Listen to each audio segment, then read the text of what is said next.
नमस्कार, मैं हूं पंडित अरविंद गौड़। स्वागत करता हूं आपका अपनी YouTube चैनल ज्योतिष विद अरविंद गौड़ में। हमारी आज की चर्चा का विषय है कि राहु की महादशा को किस तरह देखें। मैं उसके अर्थ यानी प्रभाव क्या आएगा वो नहीं बता रहा हूं। मैं सिर्फ ये बताना सिखाऊंगा कि एक आम आदमी जिसको कुछ भी ज्योतिष पे ना आता हो या बहुत मामूली सा ज्ञान हो, अगर वो एक मोटा मोटा आइडिया ये समझना चाहे कि दशा में अंतर दशाओं का क्या प्रभाव आ सकता है, तो उसे देखते कैसे हैं, किस तरह उसका प्रभाव देखा जाना चाहिए। दशा में अंतर दशा शुभ फल देने वाली होगी या अशुभ, क्या फल आएंगे ये तो एक दूसरा विषय, लेकिन वो ऑन दी होल दशा और अंतर दशा शुभ है या नहीं, अगली अंतर दशा कैसी होगी और कैसी नहीं, इसे समझने का एक प्रयास किया गया है। दो टेबल इसमें चाहिए होंगी। एक कि हमें ग्रहों का मैत्री पता होना चाहिए, वो एक दूसरे के साथ कब मित्र हैं कब शत्रु, एक मैत्री टेबल मैं आपको दिखा रहा हूं जो आप देख पा रहे होंगे। दूसरा होता है कि कब उच्च राशि में जाते हैं कब नीच राशि में जाते हैं, ये भी हमें देखना जरूरी है। दो बातें। तीसरा एक चीज होता है कि वो कुछ रूल है, हमारे कुछ नियम हैं जिनका पालन करना चाहिए। क्या नियम है कि पहला नियम ये कहता है कि दशा का स्वामी यानी जिस ग्रह की दशा आप पढ़ रहे हैं वो किस घर यानी किस राशि में बैठा है, यानी वहां मित्र है शत्रु है नीच राशि में। पहली बात तो ये, तो अकेला ग्रह मान लीजिए जैसे अभी हमारा वीडियो है राहु की महादशा देखने के लिए, तो राहु खुद इटसेल्फ कैसा है इस संबंध में मैं अलग भी एक वीडियो बना चुका हूं। उसका लिंक सभी ग्रहों को शुभ अशुभ देखने का लिंक डिस्क्रिप्शन में दूंगा, जिससे आप इस विषय की और गहराई समझना चाहें तो समझ सकें। आप डिस्क्रिप्शन में जरूर जाके देख लें। तो अपनी कुंडली को सामने रखें, राहु पर अपनी उंगली रखें और देखें राहु किस राशि में है। फिर उसे इस टेबल से मैच करें कि जहां वो मित्र शत्रु और सम आता है, तो शत्रु नहीं होना चाहिए कम से कम, नीच या खराब हालत में नहीं होना चाहिए उसे कम से कम। दोनों टेबल आपको दिखाई जा चुकी हैं। तो रूल पहला फॉलो क्या करना है कि दशा का स्वामी किस राशि में है ये देखा जाना चाहिए। अच्छा है या बुरा इसका प्रभाव आएगा। दशानाथ का लग्न से क्या संबंध है, अच्छा तो है पर लग्न का शत्रु है, लग्न से छठे आठवें 12वें भाव में बैठा है तो गलत हो जाएगा। किस भाव में बैठा है, छठे आठवें 12वें। पहले लग्न से बात की थी, अब पहले हमने की थी लग्नेश के साथ उसका हिसाब किताब कि लग्नेश से कहां बैठा है, अब लग्न से कहां बैठा, दो अलग अलग बातें। तो लग्न क्या होता है, हमारा पहला घर, लग्नेश उस भाव का स्वामी जिसके साथ हमें बात देखनी है। फिर नवांश में उसकी क्या परिस्थिति है इस पर भी गौर किया जाना चाहिए। इसके बाद दशा के स्वामी दशानाथ और अंतर दशा के स्वामी आपस में एक दूसरे से, यानी पहला पॉइंट लग्न से छठे आठवें 12वें ना हो दोनों ही, एक दूसरे से छठे आठवें 12वें ना हो दोनों ही, और अपने भाव जिन भावों के वो स्वामी होते हैं उनसे भी उन्हें छठे आठवें 12वें भाव में नहीं होना चाहिए। तो आपको ये चीज आराम से समझ में आ जाएगी, कोई मुश्किल नहीं है, सिर्फ गिनतियां ही गिननी है। लास्ट में छठा पॉइंट जो देखा जाना चाहिए वो ये कि वो एक दूसरे के शत्रु तो नहीं है। अगर वो एक दूसरे के शत्रु हैं तो भी फर्क पड़ता है। वर्गोत्तम होना नहीं होना पहले भी कई बार समझाया जा चुका है, और मैं जब एग्जाम्पल दूंगा ये काफी बड़ा एग्जाम्पल हो जाएगा तो बड़ी पेशेंसफुली आपको उसे देखना पड़ेगा, तो उससे भी पॉइंट ये आपको क्लियर हो जाएगा कि कैसे दशा में एक एक अंतर दशा की शुभता चेक करते हैं, फिर दशा के साथ उसके तालमेल को चेक करते हैं, और फिर एक ये विचार बनता है, रूल्स हैं उसके फिक्स कि ये आपके लिए शुभ फल देगा या नहीं। तो आपको एग्जाम्पल को ध्यान से देखना है, थोड़ा सा समझने का प्रयास करना है। कोशिश मैंने ये की है कि एक आम आदमी को आराम से समझ में आए, जिन्हें पहले ही बहुत कुछ आता है तो उनके लिए नया कुछ नहीं है इसमें सीखने के लिए। जिन्हें बिल्कुल नहीं आता, मेरी कोशिश सिर्फ उनके लिए वीडियो बनाने की होती। तो एग्जाम्पल पे ध्यान से देखें और समझने का प्रयास करें। एक एग्जाम्पल से इस सारी बात को समझने का प्रयास करते हैं कि राहु की महादशा में उसकी सभी अंतरदशाओं को कैसे देखते हैं या उसका क्या तरीका है। तो सबसे पहले हमें राहु को ही ढूंढना सीखना है। जैसे ये हमारी जन्म कुंडली है जिसे हम D1 भी कहते हैं, ये है उसका D9। हमने राहु की महादशा में सारी अंतर्दशाओं को समझना है कि वो कैसा फल देंगी या क्या तरीके हैं। तो सबसे पहले हमने क्या देखा, हमारा रूल कहता है कि दशा का स्वामी कैसा है, इसे देखिए। क्या देखा, दशा का स्वामी कैसा है, ये देखिए, वो ये रहा। राहु कहाँ बैठा है, कुंभ राशि में। कुंभ राशि उसकी मूल त्रिकोण राशि है, ये चीज हम यहां से समझ सकते हैं। राहु शनि, शनि के साथ वो मित्र, यानी वो मूल त्रिकोण राशि भी है। ये चीज हो गई क्लियर।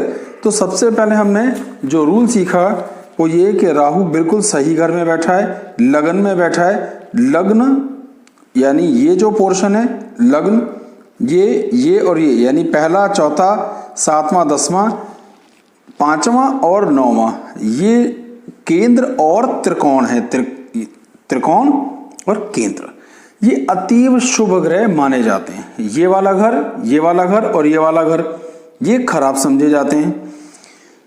तो अगर ग्रह यहां है तो शुभ है। तो इस कुंडली में अगर हमने देखा कि राहु कहाँ है, यहाँ 11 नंबर, और यहाँ कहाँ है, यहाँ भी वो शनि की राशि में ही है।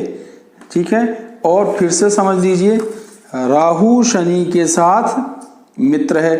तो ये सारी कंडीशन हो गई पहली। दूसरी, हमारा नियम क्या कहता है, देखिए उस पर समझिए कि दशानाथ का लग्न से क्या संबंध है। लग्न के साथ वो मित्र है, ये बात अभी तय हो गई। वो किस भाव में बैठा है, लगन में बैठा है, जो भाव शुभ है। नवांश में कैसा है, अभी हमने देखा नवांश में भी वो मित्र राशि में बैठा है। तो क्योंकि पहली अंतर्दशा तो राहु की ही है, इसलिए इतना ही देखना है। तो ये तय हो गया कि राहु की अंतर्दशा में, महादशा में अंतर्दशा शुभ क्यों जाएगी, क्योंकि लगन का स्वामी के साथ वो मित्र है, मूल त्रिकोण का होकर बैठा है। नवांश में स्थिति ठीक है, जिसकी अभी चर्चा करी, ये रहा। तो राहु में राहु की अंतर्दशा का फल अच्छा प्राप्त होगा। लेकिन आमतौर पर राहु लगन में रहता है तो कुछ स्वास्थ्य की भी दिक्कत देता है, क्योंकि वो क्रूर ग्रह है, अपने अशुभ प्रभाव को नहीं छोड़ता, कितना भी मित्र हो। तो हमको ये चीज समझनी है कि थोड़ी सी अशुभता स्वास्थ्य के दृष्टिकोण से, गुस्सा, तेजी आ सकती है। तो अभी हमारा विषय केवल इतना है कि दशाओं में अंतर्दशाएं मोटे तौर पर कैसा फल देंगी, क्या फल देंगी, ये विस्तृत विषय जिसे मैं फिर अगले किसी वीडियो में बताऊंगा। तो राहु की महादशा में राहु की अंतर्दशा शुभ फल। अगली जो अंतर्दशा होती है गुरु की, राहु में गुरु, राहु से गुरु 1 2 3 4 5 6 7 8 9, नौवां घर, यानी ये लग्न में है और ये त्रिकोण में है। दशा का स्वामी किस दशा में, शत्रु राशि में। दशानाथ का लग्न से, यानी इसका लग्न से क्या संबंध है, सम। देखिए गुरु शनि के साथ सम है, शत्रु नहीं है। नवांश में कैसा बैठा है, देखिए अभी नवांश की स्थिति यहां जिस नंबर पे है, यहां भी उसी नंबर पे है, इसे वर्गोत्तम कहते हैं। ये देखिए ये वर्गोत्तम हो गया। तो इसकी स्थिति, क्योंकि वो दशा के स्वामी से, लगन के स्वामी से, यानी लगन के स्वामी से, दशा के स्वामी से और लग्न से, हर तरीके से त्रिकोण में ही आ रहा है, केंद्र में आ रहा है, इससे केंद्र में, इन दोनों से त्रिकोण में। तो राहु में गुरु ये परस्पर एक दूसरे को देख रहे हैं। राहु की जो दृष्टियां हैं वो कौन सी होती हैं, 5वीं 7वीं 9वीं, और गुरु की भी 5वीं 7वीं और 9वीं, यानी 1 2 3 4 5, 5वीं दृष्टि से वो राहु को देख रहा है। राहु की दृष्टि 1 2 3 4 5 6 7 8 9। तो जब दशा और अंतर्दशा एक दूसरे को देखें, एक दूसरे के शत्रु ना हो, तो ये शुभ स्थिति है। तो इस हालात में राहु की महादशा में गुरु की अंतर्दशा भी शुभ फल देने वाली होगी। अब आ जाती है बारी शनि की। राहु में तीसरी अंतर्दशा किसकी है, शनि की। शनि की क्या स्थिति है, इस पर गौर करते हैं। शनि मंगल के साथ शत्रु है। मेष राशि में वो नीच का है, लेकिन उसकी कुछ फिक्स डिग्रियां हैं, उसके बाद वो नीच में नहीं रहता है। यहां मंगल 28 डिग्री का है, नीच राशि में नहीं है, तो फिलहाल इसे आप शत्रु राशि में ही गिने।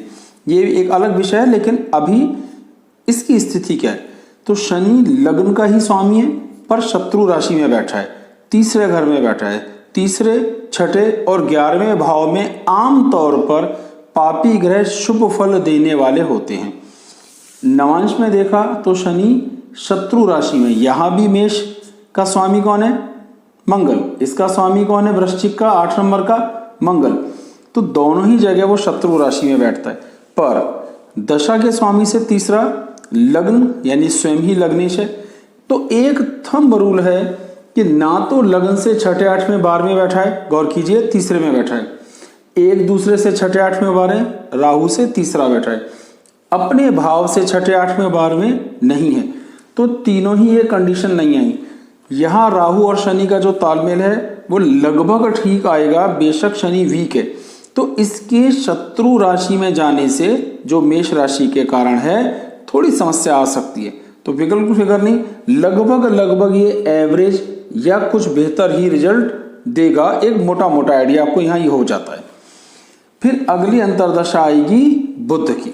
अच्छा जी, बुध पे गौर करते हैं। राहु से बुध कहाँ है? 5वें घर में। ये घर क्या है? त्रिकोण।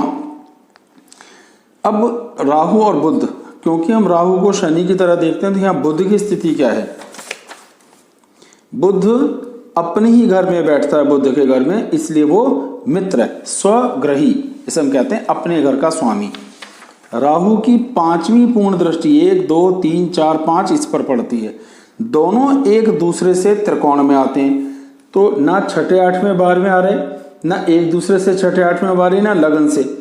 तो ये दशा भी बहुत अच्छा फल ही देगी। अब बात करते हैं केतु की। इस घर में केतु दुष्प्रभाव नहीं देता, शुभ ग्रह के साथ बैठने पर शुभ फल देने वाला हो जाता है। इसकी राशि का स्वामी सूर्य भी यहां पर कमजोर नहीं है, बुध के साथ है। तो लगभग केतु का कुछ खराब नहीं है और केंद्र में भी है। वैसे तो ये हमेशा एक दूसरे साथ में होते हैं, लेकिन लगन से भी केंद्र में है। लग्नेश के साथ देखते हैं तो भी इसकी स्थिति खराब नहीं है, यहाँ पे त्रिकोण में आती है। 1, 2, 3, 4, 5 देखिए। तो राहु और केतु एक दूसरे से साथ में है, छठे, 8वें, 12वें, छठे, 8वें, 12वें, ये सब नहीं आ रहा है। केतु भी शुभ फल देगा। अब बात आ गई शुक्र की। शुक्र कहाँ बैठा है? 5 नंबर 7वां भाव। 1, 2, 3, 4, 5, 6, 7, 7वां भाव समझ लीजिए, है ना। और यहाँ का ये कारक भी है, कारक होकर अकेला नहीं है, चंद्र उसके साथ है। तो शुक्र की स्थिति जन्म कुंडली में राहु से तो केंद्र में आ गई, जो प्लस पॉइंट है। केंद्र कैसे? ये केंद्र होते हैं चारों। नवांश में वो फिर केंद्र में है और मेष राशि में जो उसकी सम राशि है। देखिए ये है शुक्र, सूर्य की राशि में शत्रु, मेष राशि में सम। तो ये बहुत बुरा नहीं है, पर क्योंकि इस घर का कारक है, अकेला नहीं है, मित्र के साथ बैठा है, यानी कोई ग्रह जिस भाव का कारक हो, अकेला ना हो, तो उसकी स्थिति ठीक है। एक दूसरे पर पूर्ण दृष्टि से सम सप्तक योग कहते हैं। अपने आप में राहु की शुक्र पर पूर्ण दृष्टि कोई अशुभ योग है, राहु और चंद्र के अशुभ हैं, लेकिन लमसम दशा की स्थिति, क्योंकि ये 2 घरों का मालिक है, ये दोनों ही घर केंद्र और त्रिकोण है।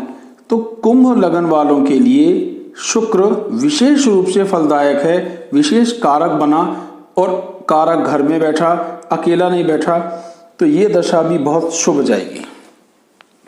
चलिए अब बात आ गई धीरे धीरे अगली अंतरदशा सूर्य की। फिर राहु से सूर्य कहाँ है? त्रिकोण में।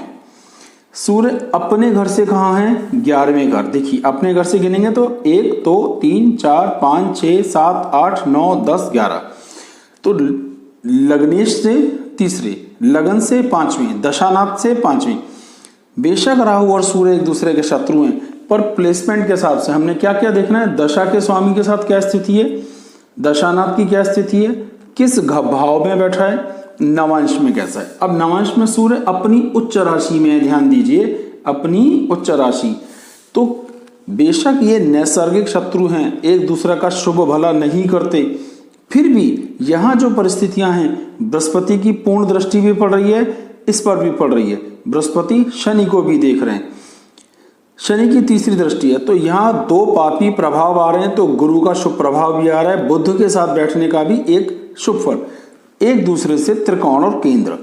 मुझे उम्मीद है समझ आ रहा होगा, ये केंद्र ये दोनों त्रिकोण, तो राहु में सूर्य भी अधिक अशुभ फलदायी नहीं हो सकता। नवांश में बलवान है, देखिए नवांश में क्या स्थिति है, उच्च राशि में, तो ये स्थिति भी या तो 8 पार जाएगी या कुछ शुभ फल।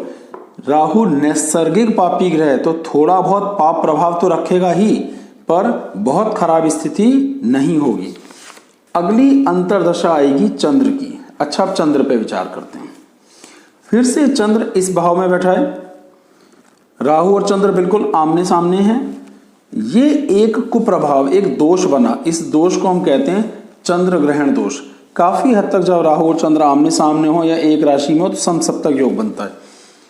यहाँ शत्रु भाव का स्वामी भी है, पर ना लग्न से छठे आठवें बार में, ना लग्नेश से छठे आठवें बार में, ना दशा के साथ छठा आठवां बार में, तो कोई स्थिति खराब नहीं है। तो क्या हुआ कि ये चंद्र, राहु चंद्र नैसर्गिक अशुभ हैं, बुरा हैं, लेकिन दोनों ही केंद्र में बैठते हैं, और लगन में बैठ के राहु कुछ कम प्रभाव देगा अशुभता का, तो ये भी बहुत खराब स्थिति नहीं जाएगी, 8 पार पे काम चल जाएगा। अब बात आती है राहु में मंगल। अब देखिए राहु से मंगल की स्थिति क्या है, तो लगन से पहले मंगल देखो 1 2 3 4 5 6 ये आ गया, ठीक है, खराब। दशानाथ से 1 2 3 4 5 6 एक दूसरे से फिर छठे। लग्नेश के साथ इसकी स्थिति 1 2 3 4 चौथी। अब यहां मंगल बड़ा खराब है, लेकिन उसकी एक भाव से स्थिति है, वो मेष राशि का भी स्वामी है, वृश्चिक का भी। तो वृश्चिक से देखते हैं तो 1 2 3 4 5 6 7 8 9 अपनी एक राशि से केंद्र में चौथे घर, एक राशि से गिनने पर त्रिकोण में आता है, तो ये स्थिति उसकी अच्छी हो जाती है। अब मंगल यहाँ बहुत कमजोर है, राहु के साथ उसका तालमेल भी खराब है, पर मंगल यहाँ वर्गोत्तम है, गौर कीजिए। तो वर्गोत्तम होने के कारण उसे कुछ शुभता प्राप्त हो गई। तो राहु में मंगल अधिक शुभ फल नहीं दे सकता, पर अत्यधिक खराब फल भी नहीं देगा, तो आप इसे लगभग 8 पार या माइनर खराब लेके चलिए। तो हमने क्या सीखा समझा, राहु की दशा में, राहु की अंतर्दशा के लिए पहले अकेले राहु को समझिए कि कुंडली में कैसा है, नवांश में कैसा है, किस घर में बैठा है, उस घर के साथ वो मित्र है कि नहीं, लग्न से वो कहाँ बैठा है, ये सब चीजें आपने तय कर ली। अगर आप अकेले राहु को ही समझना चाह रहे हैं तो एक वीडियो में पहले ही राहु का बना करके अपलोड कर चुका हूं, उसे देखें। फिर राहु में देखना है गुरु की अंतर्दशा, अपने आप में गुरु कैसा है, शुभ या अशुभ, इसे सीखने के लिए मैं एक वीडियो अपलोड कर चुका हूं। डिस्क्रिप्शन में सारे ग्रहों के लिंक दूंगा, हर ग्रह को मैं अलग अलग समझा चुका हूं। तो एक दूसरे से त्रिकोण में बैठने के कारण ये शुभ फल देगा, और वर्गोत्तम होने के कारण भी शुभ फल देगा। राहु में शनि, शनि क्योंकि लग्नेश है और नीच राशि में नहीं है, यहाँ शत्रु राशि में है, केवल नवांश में भी शत्रु राशि में, पर लग्नेश आमतौर पर शुभ फलदायी होता है। तो इनके लिए राहु में शनि की दशा भी अधिक खराब, या तो बराबर बराबर पे जाएगी या थोड़ी लाभदायक, यानी खराब नहीं हुई। फिर आई राहु में बुध की स्थिति। बुध स्वग्रही है, नवांश में 8वें घर में गया, थोड़ा वीक हुआ, लेकिन ऑन दी होल बुध की स्थिति राहु से केंद्र और त्रिकोण वाली बनती है। ये अपने आप में एक प्लस पॉइंट है जब त्रिकोण में एक दूसरे से आ जाते हैं, इसलिए बुध की स्थिति भी शुभ फलदायी जाएगी लगभग। अष्टमेश भी है, लेकिन अगर कोई ग्रह त्रिकोण का स्वामी हो, केंद्र का स्वामी हो, तो अष्टम भाव के स्वामी की जो उसकी पाप भाव है वो क्षीण हो जाता है, घट जाता है। फिर केतु, क्योंकि केतु केंद्र में है, शुभ ग्रह के साथ है, इसलिए केतु का भी बहुत दुष्प्रभाव नहीं आया। शुक्र फिर से कारक घर में है, इस कुंभ लगन के लिए अति शुभ इन दो ग्रहों का, केंद्र और त्रिकोण का स्वामी, इस लिहाज से इसे राजयोग भी कहते हैं। कोई ग्रह एक साथ केंद्र का और त्रिकोण का स्वामी हो तो केंद्र त्रिकोण राजयोग कहते हैं, उस लिहाज से शुक्र राजयोग बनाता है, शुक्र भी शुभ जाएगा। फिर राहु में सूर्य, एक दूसरे से फिर त्रिकोण, या तो ये शुभ फल देगा या थोड़ा कम, बराबर बराबर, लेकिन अशुभ फल नहीं देगा। फिर राहु में चंद्र, बेशक राहु और चंद्र आमने सामने होते हैं तो बहुत तकलीफ देते हैं, खराबियां देते हैं, पर यहाँ पे जो स्थिति है चंद्र की और नवांश में जो स्थिति है चंद्र की, उसको देखते हुए ये बहुत खराब परिस्थितियां नहीं आएंगी। आमतौर पर इसे हम बहुत ही खराब लेते हैं, पर उसे शुक्र का एक सहयोग यहाँ पे मिलेगा, शुभ फल का लाभ यहाँ पे मिलेगा और कोई बहुत बुरा प्रभाव नहीं आ रहा है। तो राहु में चंद्र भी या तो ये अच्छा जाएगा या बहुत थोड़ा बहुत हुआ तो 19-20 खराब शायद हो जाए, लेकिन लगभग अच्छा ही जाएगा। अब राहु में मंगल, ये एकमात्र ऐसी दशा है जो छठे घरों में आ रही है। राहु से 1 2 3 4 5 6, लगन से 1 2 3 4 5 6, तो दशा से भी अंतरदशा छठे, लगन से भी छठे, पर क्योंकि मंगल वर्गोत्तम है, ये देखिए यहाँ भी 4 नंबर है नवांश में, यहाँ भी 4 नंबर है, तो अब इसे विशेष लाभ हुआ क्योंकि वो इस घर का केंद्र का स्वामी होकर छठे घर गया। बेशक पर केंद्र का स्वामी तो है, इस घर का स्वामी होने से कुछ घटा, इस घर का स्वामी होने से कुछ इंप्रूव हुआ, वर्गोत्तम का थोड़ा लाभ हुआ। तो ये स्थिति या तो बराबर बराबर पे जाएगी यानी एवरेज परफॉर्मेंस, या माइनर वीक। तो ये एक मोटा सा समझ लीजिए 40% परफॉर्मेंस तो ये भी देगा अच्छे की तरफ। तो हमने कैसे दशाओं को पढ़ना है, अलग अलग ग्रह को कैसे देखना है, उसके वीडियो में ऑलरेडी बना चुका हूं, आप उसमें देखेंगे तो आपको ये सब चीज समझना बहुत आसान होगा। मुझे उम्मीद है अगर आपने ध्यान से एग्जाम्पल को देखा होगा, जरा सा भी समझने का प्रयास किया होगा, अपनी कुंडली को सामने रख के जो भी टेबल मैंने इसमें दिखाई हैं उन्हें आप बना लेते हैं और उससे हर ग्रह की शुभता अशुभता को देखते हैं, तो आप स्वयं 2 बार देखिए, 3 बार देखिए, इतने सक्षम होंगे कि अपने राहु में सभी अंतरदशाओं का लगभग क्या फल आएगा या शुभ जाएगी कि अशुभ, ये आप पता लगा सकेंगे। मैं अगर इस वीडियो को एप्रिसिएशन मिला, आप लोगों की तरफ से इसे आशीर्वाद मिला, ये चला, इसके व्यूज आए, तो सभी ग्रहों की दशा और अंतरदशाओं को कैसे देखना चाहिए, उसके क्या तरीके हैं, लगभग मिलते जुलते ही होते हैं, वो सभी फिर मैं बताने का प्रयास करूंगा। अगर आप अपना जन्म कुंडली मुझे दिखाना चाहते हैं तो उसके लिए जो व्हाट्सएप नंबर मैं स्क्रीन पर लगातार दिखाता हूं, हमसे संपर्क कर सकते हैं। किस तरह से दक्षिणा देनी है, उसका क्या मोड है, क्या तरीका है, वो आपको तुरंत बता दिया जाएगा। कुछ फीस में लेकर वो सुविधा आपको टेलीफोन पर अवेलेबल करवाता हूं। तो बहुत बहुत धन्यवाद इस वीडियो को देखने के लिए, बहुत बहुत धन्यवाद। नमस्कार।